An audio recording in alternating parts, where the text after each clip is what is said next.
Dear friends, welcome to Biblical Parivartana. Once again, welcome to Daily Devotions. దేవుని ప్రేమ ఇదిగో. ఈ దినాన మనం హెబ్రీ 2వ అధ్యాయాన్ని ధ్యానించుకుందాం. ఏప్రిల్ 27కి చెందినటువంటి వాక్య భాగం. యేసుక్రీస్తు యొక్క మానవత్వాన్ని గురించి, ఆ మానవత్వానికి చెందినటువంటి ఆ థియాలజీని గురించి మనం నిర్లక్ష్యం చేయకూడదు. ఎంతో గంభీరమైనటువంటి సత్యం ఇది. మరి ఈ 2వ అధ్యాయంలో దానిలో కొంత ఒక భాగాన్ని మనం చూడగలుగుతున్నాం. ప్రార్థన చేసుకుందాం. May the words of my mouth and the meditation of our hearts be acceptable in thy sight, our rock and redeemer. ఆమేన్. యేసుక్రీస్తు యొక్క మానవత్వమునకు చెందిన దైవ శాస్త్ర ప్రాధాన్యతను తరచుగా నిర్లక్ష్యము చేస్తున్నాము. అట్లా చేయకూడదు. హెబ్రీ 2లోనున్న ప్రాముఖ్య అంశాల్లో ఇదొకటి. అంటే ఆయన మానవత్వం గురించినటువంటి సత్యం అదొకటి. ఇక్కడ యేసుక్రీస్తు అని అంటున్నాం. అక్కడ ఇక్కడ ఈ గ్రంథంలో యేసు అని ఉంటుంది, సువార్తల్లో కూడాను యేసు అని ఉంటుంది. మరి యేసు క్రీస్తు అని నేను ఇక్కడ రాశాను, క్రీస్తు అని యాడ్ చేశాను. ఎందువల్లంటే కొంతమంది అనుకోవచ్చు, యేసు అని అంటున్నాడేంటి, అది అగౌరవపరిచినట్టుగా వంటిది కాదా అని. దానికి ఒక మాటలో చెప్పాలి అని అంటే, ఎక్కడైతే ఏ 66 గ్రంథాల్లో లేకపోతే 27 గ్రంథాల్లో, క్రొత్త నిబంధనలు ఉన్నటువంటి 27 గ్రంథాల్లో ఎక్కడైతే యేసు అని ఉంటుందో ఆ గ్రంథాలను వ్యాఖ్యానించినప్పుడు యేసు అని వాడటంలో తప్పేం లేదు. ఆ గ్రంథకర్త యేసు అని చెప్పాడు కాబట్టి దాని మీద కామెంటరీ చేస్తున్నప్పుడు కూడాను, దాని మీద వ్యాఖ్యానిస్తున్నప్పుడు కూడాను యేసు అంటంలో తప్పేమీ లేదు. ఇక్కడ కొంతమంది జీసస్ క్రైస్ట్, ఇక్కడ నేను హిమ్సెల్ఫ్ అని రాశాను, హెచ్ క్యాపిటల్ కాకుండా స్మాల్ పెట్టాను. దాని గురించి కూడా కొంతమంది నొచ్చుకోవచ్చు.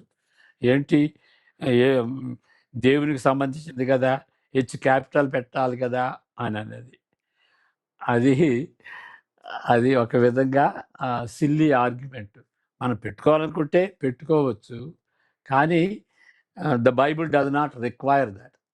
ఈ విధంగా హెచ్ క్యాపిటల్ అనేది తప్పనిసరిగా పెట్టుకోవాలనేది అక్కడ బైబిల్ ఏమి దాని గురించి చెప్పట్లేదు.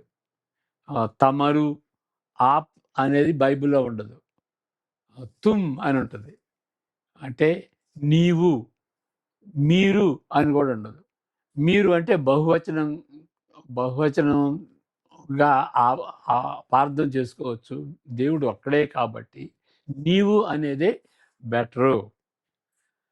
మరలా ఇంకొకటి ఏంటంటే, క్యాపిటల్స్ అనేది ఇప్పుడు ముందు గ్రీకులో క్రొత్త నిబంధన రాసినప్పుడు అన్ని క్యాపిటల్సే. కాబట్టి కొన్ని స్మాల్ లెటర్స్, కొన్ని క్యాపిటల్స్ అనేది తర్వాత వచ్చింది. కాబట్టి అన్ని క్యాపిటల్సే. కాబట్టి దేవునికి అయితే హెచ్ క్యాపిటల్ ఉండాలి అనేటువంటిది ఏమీ లేదు. అంటే బైబిల్లో లేని దాన్ని మనం ఆ విధంగా మనం దానికి కట్టుబడి ఉంటే పర్లేదు, కానీ అది తప్పనిసరిగా అందరూ ఆ విధంగా చేయాలి అనేటువంటిది సరైంది కాదు. అప్పుడు అనవసరమైనటువంటి ప్రాబ్లమ్స్ని మనం క్రియేట్ చేసుకోకూడదు. All right. మానవులను పరిశుద్ధ పరిచేవాడు ఆయన స్వయంగా యేసే. అదే పరిశుద్ధ పరచబడిన మానవ జాతి కూడా, పరిశుద్ధ పరిచేవాడు, పరిశుద్ధ పరచబడిన వారు ఇద్దరు కూడాను ఒకే కుటుంబమునకు చెందినవారు. ఈ హేతువును బట్టి యేసుక్రీస్తు లేకపోతే యేసు మనలను సహోదరులని పిలుచుటకు ఆయన సిగ్గుపడలేదు. ఓకే. 2:1-16 వరకు చదువుకుందాం. 17 వరకు చదువుకుందాం. కావున మనము వినిన సంగతులను విడిచిపెట్టి కొట్టుకొని పోకుండానట్లు వాటి యందు మరి విశేష జాగ్రత్త కలిగి ఉందము. ఎందుకనగా దేవదూతల ద్వారా పలుకబడిన వాక్యము స్థిర పరచబడినందున ప్రతి అతిక్రమమును అవిధేయత యందును న్యాయమైన ప్రతిఫలము పొంది ఉండగా, ఇంత గొప్ప రక్షణను మనము నిర్లక్ష్యము చేసిన ఎడల ఎలాగు తప్పించుకొందుము? అట్టి రక్షణ ప్రభు బోధించుట చేత ఆరంభమై దేవుడు తన చిత్తానుసారముగా సూచక క్రియల చేతను మహత్కార్యముల చేతను నానా విధములైన అద్భుతముల చేతను వివిధములైన పరిశుద్ధాత్మ వరములను అనుగ్రహించుట చేతను వారితో కూడా సాక్ష్యమిచ్చుచుండగా వినిన వారి చేత మనకు దృఢపరచబడెను. మనము మాటలాడుచున్న ఆ రాబోవు లోకమును ఆయన దూతలకు లోపరచలేదు. అయితే ఒకడు ఒక చోట ఇలాగున దృఢముగా సాక్ష్యమిచ్చుచున్నాడు. నీవు మనుషుని జ్ఞాపకము చేసుకొనుటకు వాడేపాటివాడు? నీవు నరపుత్రుని దర్శించుటకు వాడేపాటివాడు? నీవు దేవదూతల కంటే వానిని కొంచెము తక్కువ వానిగా చేసితివి. మహిమా ప్రభావములతో వానికి కిరీటము ధరింపజేసితివి.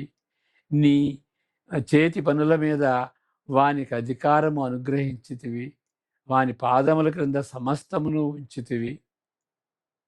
ఆయన సమస్తమును లోపరిచినప్పుడు వానికి లోపరచకుండా దేనిని విడిచిపెట్టలేదు. ప్రస్తుతమందు మనము సమస్తమును వానికి పడుట ఇంకనూ చూడలేదు గాని దేవుని కృప వలన ఆయన ప్రతి మనుషుని కొరకు మరణము అనుభవించున్నట్లు దూతల కంటే కొంచెం తక్కువగా చేయబడిన యేసు మరణము పొందినందున మహిమా ప్రభావములతో కిరీటము ధరించిన వానిగా ఆయనను చూచుచున్నాము.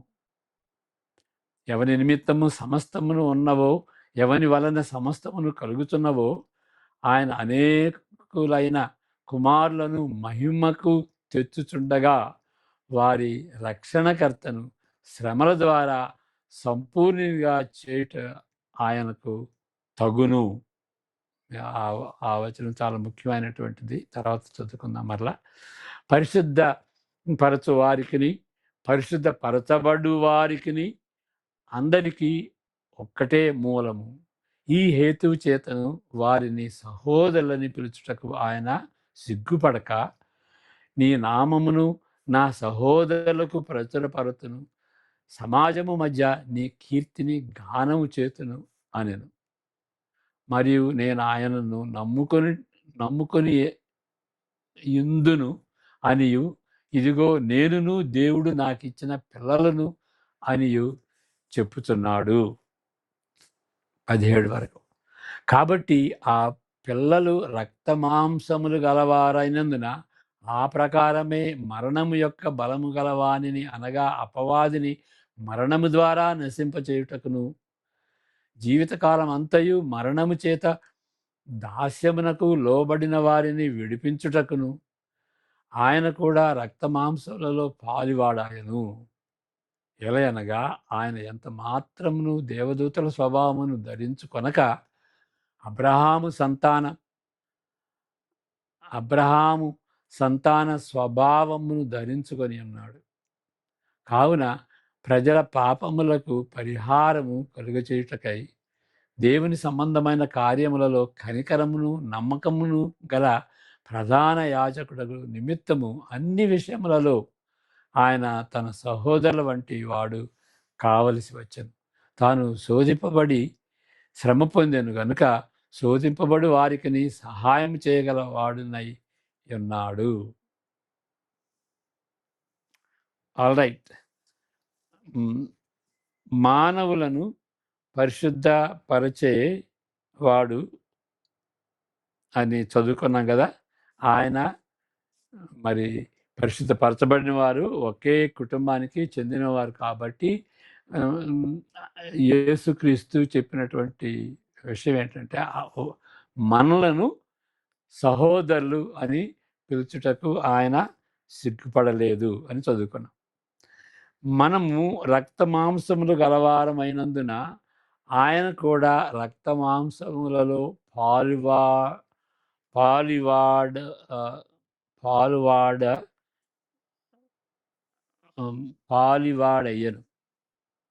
పాలివాడయ్యను. ఇక్కడ కరెక్ట్ చేసుకోవాలి. పాలివాడయ్యను.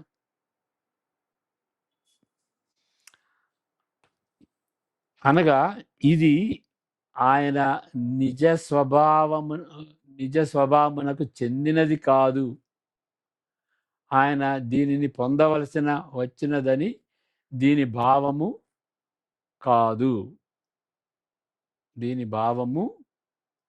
కాదు. ఓకే. ఇది ఏంటి అని అంటే పొందవలసి వచ్చిన భావం. ఇప్పుడు ఇక్కడ మరలా చదవాలి దీన్ని. అంటే ఆయన యేసు మనలను సహోదరులుగా పిలుచుటకు ఆయన సిగ్గుపడలేదు. ఆయన ఇది నిజ స్వభావమునకు చెందినది కాదని దీన్ని బట్టి రుజువు అవుతుంది. ఏంటంటే ఆయన రక్త మాంసములు పొందుకున్నాడు. అంతకుముందు రక్త మాంసాలు లేవు. ఓకే. ఆయన రక్త మాంసాలు పొందటానికి ఆయన స్వభావం అంతకుముందు ఆయన స్వభావం అలాంటిది కాదు. రక్త మాంసాలు పొందేది ఎటువంటిది అంటే ఆ హ్యుమానిటీ, ఆ హ్యూమన్ స్వభావం, ఆ నేచరు ఆయనకి నిజమైనటువంటి నేచర్ కాదు. ఆయన నేచర్ ఏంటి? ఆయన స్వభావం ఏంటి? దేవుడు. దేవుడు మనిషి అయ్యాడు. కాబట్టి అంతకుముందు ఆయన ఆ స్వభావం లేదు. రక్త మాంసాలు కలిగినటువంటి స్వభావం హ్యూమన్ నేచర్ ఆయనకి లేదు. ఆయన పొందుకోవాల్సి వచ్చింది. దీన్ని పొందవలసి వచ్చింది అని దీని భావం. యోహాను సువార్తలో కూడా మనం దీన్ని చూస్తాం. ఆది యందున్న నిత్యవాక్యము శరీరధారి అయి వచ్చెను అని యోహాను సువార్త 1:14 చెబుతున్నది. ఈ విధంగా చేయుటను బట్టి అంటే మానవుడిగా వచ్చి మనతో రక్త మాంసాలు పంచుకున్న దాన్ని బట్టి మరణము ద్వారా రక్త మాంసములను పొందని ఎడల దానిని అనుభవించేవాడు కాడు. ఇక్కడ ఈ విధముగా చేయుటను బట్టి మరణము ద్వారా అంటే ఆ మరణానికి గురయ్యేటువంటి వాడు కాదు. ఆయన మనిషి అయ్యాడు కాబట్టి ఆయన మరణించాల్సి వచ్చింది. ఆ విధంగా మనం దానిలో ఉన్నటువంటి అర్థం ఏంటో కొంచెం ఆగి దాన్ని సూక్ష్మంగా విశ్లేషించాలి. ఆయన మరణము ద్వారా అంటే దాని అర్థం ఏంటంటే రక్త మాంసాలు పొందాడు కాబట్టి మరణించాల్సి వచ్చింది. పొందని ఎడల దానిని అనుభవించేవాడు కాదు. అంటే మరణాన్ని అనుభవించేవాడు కాదు. ఆ రక్త మాంసాలు పొందని ఎడల మరణాన్ని అనుభవించేవాడు కాదు. మరణం యొక్క బలము గలవానిని ఎందుకు ఆ విధంగా పొందాడు అంటే మరణము యొక్క బలము కలవానిని అనగా అపవాదిని మరణము ద్వారా నశింపజేయుటకు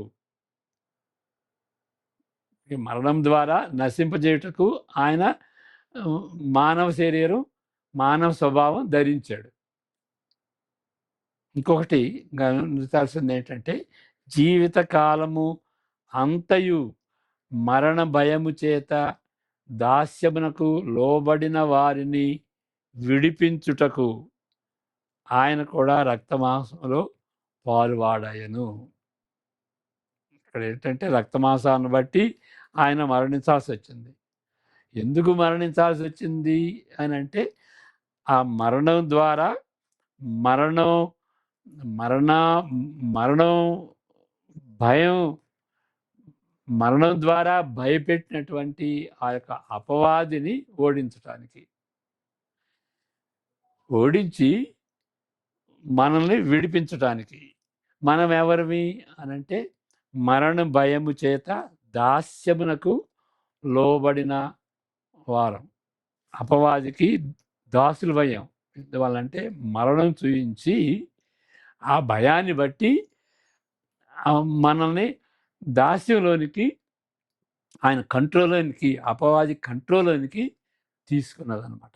అలాంటి ఆ దాస్యంలో ఉన్నటువంటి అపవాది యొక్క మరణ భయము చేత దాస్యంలో ఉన్నటువంటి వారిని విడిపించుటకు ఆయన కూడా రక్తమాంసాల్లో పాలు పొందాడు అని ఈ 14-15 వచనాల్లో మనం చదువుతాం.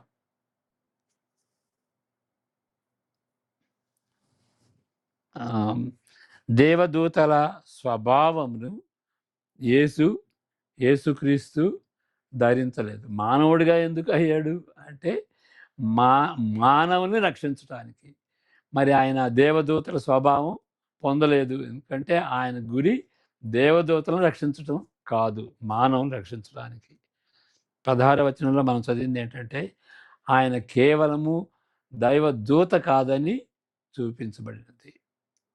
ఓకే. అది మనం ఎందుకు అండర్లైన్ చేస్తున్నామంటే, చాలామంది అంటారు ఆయన ఆర్కేంజల్ మైకేల్ అండి అని. దేవుడు కాదు, దేవుడు మనిషిగా వచ్చాడు, దేవుడు మనిషి అని మనం అంటాం. కొంతమంది ఏమంటారంటే, లేదండి ఆయన ఆర్కేంజల్ మైకేల్. ఇక్కడ క్లియర్గా 16వ వచనంలో మనం చూస్తుంది ఏంటంటే, ఆయన దైవదూతల స్వభావం పొందలేదు, ధరించలేదు. 16వ వచనం చదువుకుందాం. 2:16 ఏలయనగా ఆయన ఎంత మాత్రమును దేవదూతల స్వభావమును ధరించుకొనక అబ్రహాము సంతాన స్వభావమును ధరించుకొని ఉన్నాడు. ఓకే. దానికి బదులు దైవదూతల స్వభావం ధరించుకొనక దానికి బదులు ఆయన వంశపారంపర్యమును గల మానవుడయ్యాడు. అబ్రహాం సంతానాన్ని ధరించుకున్నాడు. అంటే మానవుడయ్యి ఆయన, అంటే ఆయనకు వంశపారంపర్యంగా ఉన్నది. ఆయన మరి మత్తయి సువార్త 1లో 42 తరాలు ఉన్నాయి కదా యేసుక్రీస్తుకి. కాబట్టి వంశపారంపర్యంగా వచ్చింది. అంటే ఇక్కడ ఏంటి అని అంటే, అబ్రహాం సంతానంలో ఆయన జన్మించాడు, అబ్రహాం కుమారుడు అని అనొచ్చు. అబ్రహాం సంతానంలో ఆయన జన్మించాడు. మరి దావీదు సంతానం అనలేదు అని అంటే, అబ్రహాం సంతానం అనటానికి ఒక కారణం ఏంటి అని అంటే, ఆయన అందరికి చెందినటువంటి వాడు. దావీదు సంతానం అంటే యూదులకే సంబంధించినటువంటి వాడు అని అనొచ్చు. లేదు, అది కాదు. యూదులకే కాదు, అందరికీ.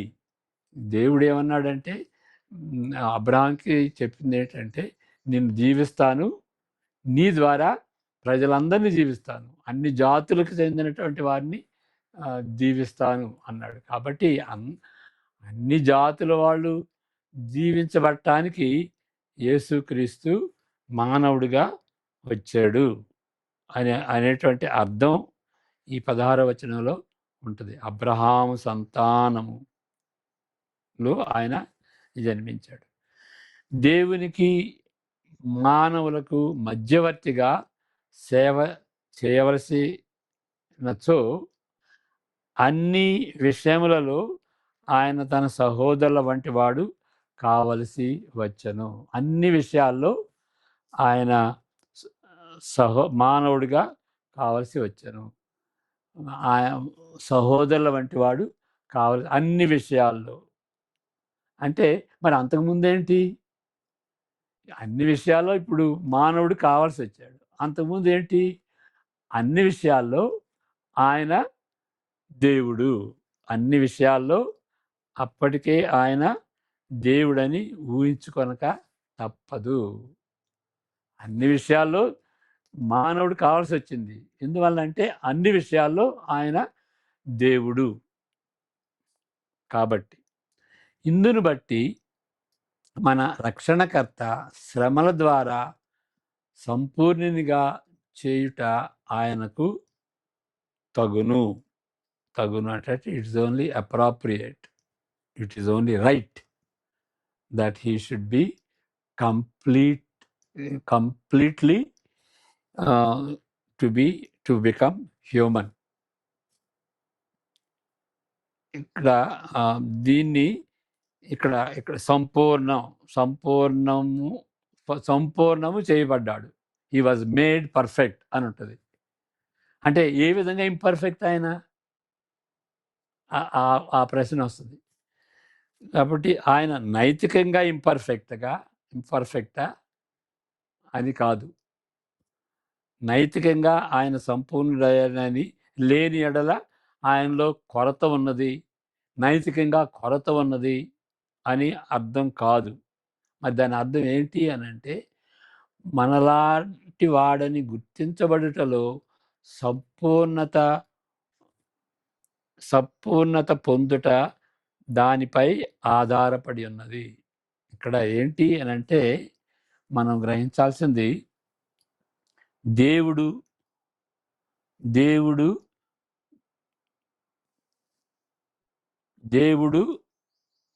మానవుడయ్యాడు. మరి మానవుడు అయినప్పుడు రక్త మాంసాలు పొందుకున్నాడు. ఇంకా కంప్లీట్గా మరి మానవ స్వభావం దాల్చాలి అంటే అది సరిపోదు. మానవుల వలె ఆయన కూడా శ్రమ పడాలి. అది ఇక్కడ చెబుతుంది. ఈ శ్రమ పడినప్పుడు మానవులు శ్రమ పడతారు కాబట్టి ఆయన కూడా శ్రమపడి అప్పుడు కంప్లీట్గా ఆయన మానవత్వం కంప్లీట్ అయ్యింది. కాబట్టి ఆయన మనిషిగా గుర్తించబడటానికి ఆయన శ్రమపడ్డాడు. మనిషిగా గుర్తించబడటానికి ఆయన శ్రమ పడకపోతే ఆ మానవత్వంలో కొరత ఉంటుంది. కాబట్టి ఆ కొరత లేకుండా కంప్లీట్గా మానవుడిగా ఉండాలి అని అంటే మనవలే ఆయన కూడా శ్రమ పడాలి. అది అక్కడ దాని అర్థం. సంతానం ఓకే. దీన్ని బట్టి నైతికంగా ఆయన సంపూర్ణని లేని ఎడల కొరత కలిగిన వారుగా ఉండేవాడని దీని అర్థం కాదు. కానీ వాడుగా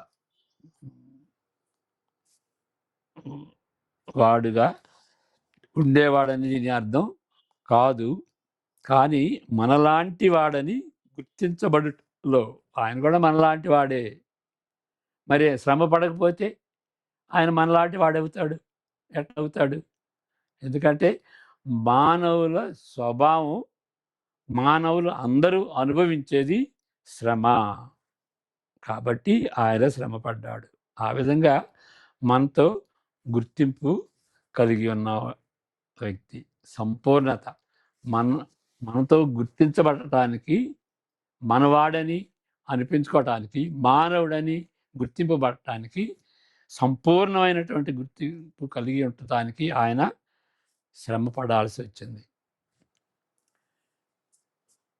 ఏ సమస్యను తీర్చుటకు యేసు ప్రభు వచ్చాడో హెబ్రీ గ్రంథకర్త అంతకుముందే దీనిని సూచించాడు. మొదటి ఆ పరిచయ భాగం మొదటి 3-4 వచనాలు చదివినప్పుడు మనం దీన్ని అర్థం చేసుకుంటాం. ఎందుకు వచ్చాడంటే మనల్ని ఉద్ధరించటానికి, మనల్ని పాపం నుండి విమోచించటానికి. అది అంతకుముందే సూచించాడు.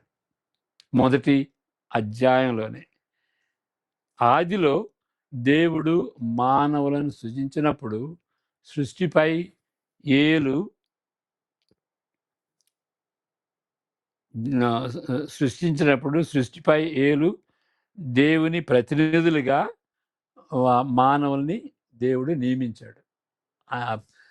సమస్త సృష్టి నీ క్రింద ఉంటుంది, నీవు రాజుగా ఉంటావు, నువ్వు సర్వ సృష్టిని ఏలతావు అని.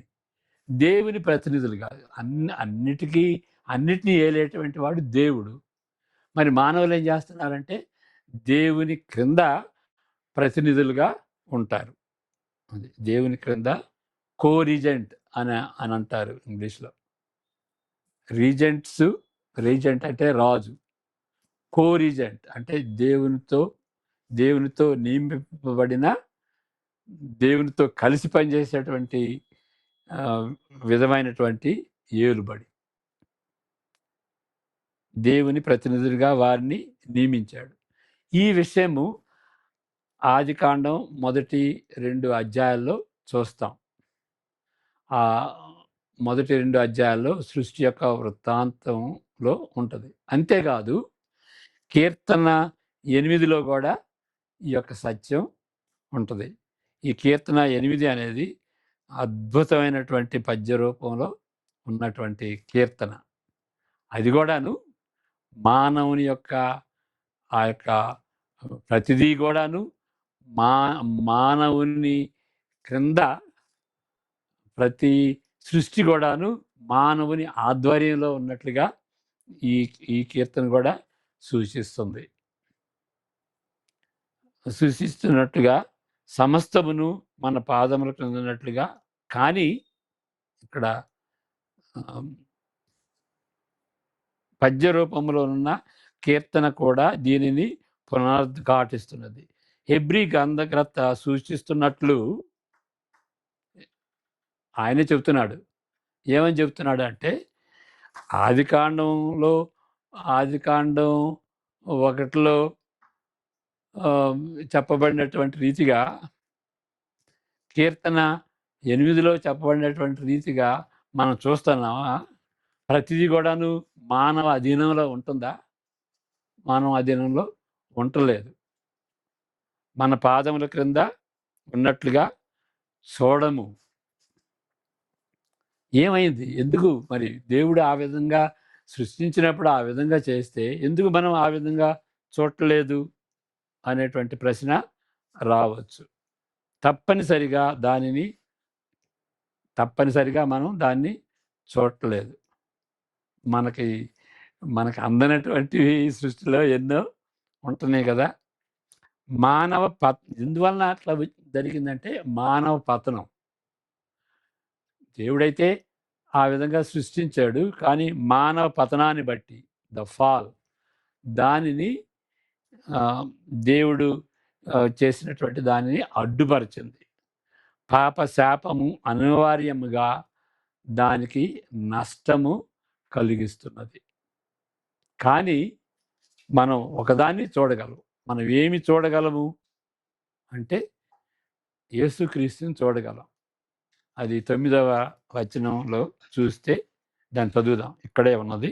దేవుని కృప వలన ఆయన ప్రతి మనుష్యుని కొరకు మరణము అనుభవించినట్లు దూతల కంటే కొంచెము తక్కువగా చేయబడిన యేసు మరణము పొందినందున మహిమా ప్రభావములతో కిరీటము ధరించిన వానిగా ఆయనను చూచుచున్నాము.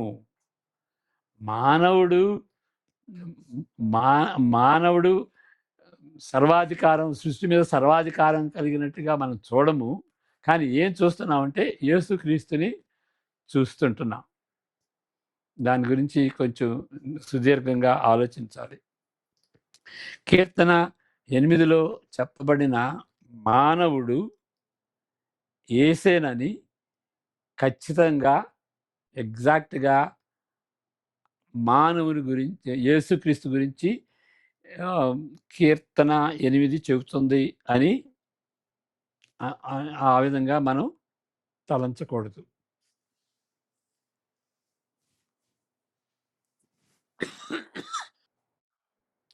కీర్తన 8 యేసుక్రీస్తుని గురించి ప్రవచిస్తున్నట్టుగా దాన్ని అర్థం చేసుకోకూడదు. మరి ఏ విధంగా అర్థం చేసుకోవాలి అనంటే, ఆయన వచ్చిన కారణమును బట్టి, ఆయన మిషన్‌ను బట్టి, మనతో ఆయన గుర్తింపబడిన కారణాన్ని బట్టి, ఆయన మరణం ద్వారా కిరీటమును ధరించి అనేక కుమారులను నూతన మానవ సృష్టిగా మహిమలోనికి తెచ్చుటకు మొదటి మానవుడయ్యను. దీన్ని ఎక్స్‌ప్లెయిన్ చేస్తాను. తర్వాత ఈ ఈ సెక్షను చాలా ముఖ్యమైనటువంటిది. దాన్ని మరలా చదువుతాను ఎక్స్‌ప్లెయిన్ చేసిన తర్వాత. యేసుక్రీస్తు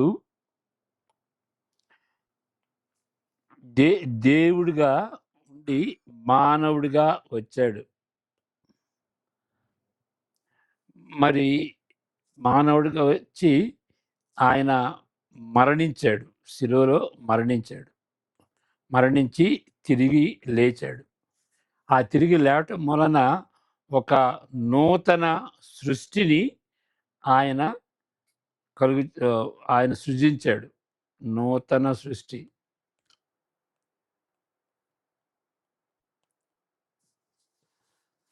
ఎవరైతే ఆయన్ని అనుసరిస్తారో, ఆయన వెంబడిస్తారో, ఆయన నమ్ముతారో, వాళ్ళు ఆ విశ్వాసులు, యేసుక్రీస్తుని నమ్మినటువంటి విశ్వాసులు ఆ నూతన సృష్టిలో పాలిభాగస్తులవుతారు. ఓకే. నూతన సృష్టిలో వాళ్ళు పాలుభాగస్తులవుతారు. చివరికి వాళ్ళు పరలోకంలో మహిమపరచబడతారు.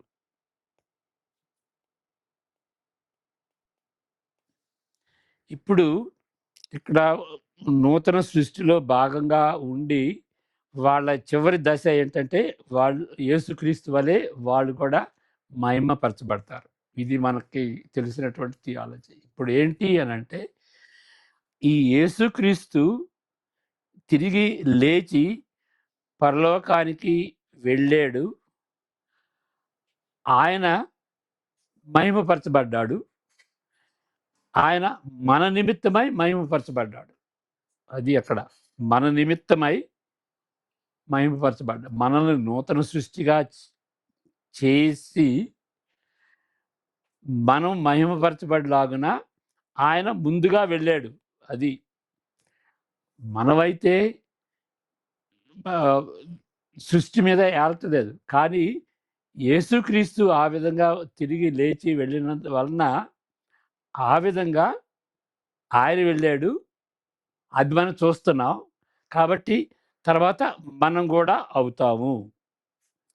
ఆ విధంగా అర్థం చేసుకోవాలి. ఈ ఈ హెబ్రీ పత్రికలో ఉన్నటువంటి ఆ యొక్క భాగాన్ని ఆ విధంగా అర్థం చేసుకోవాలి.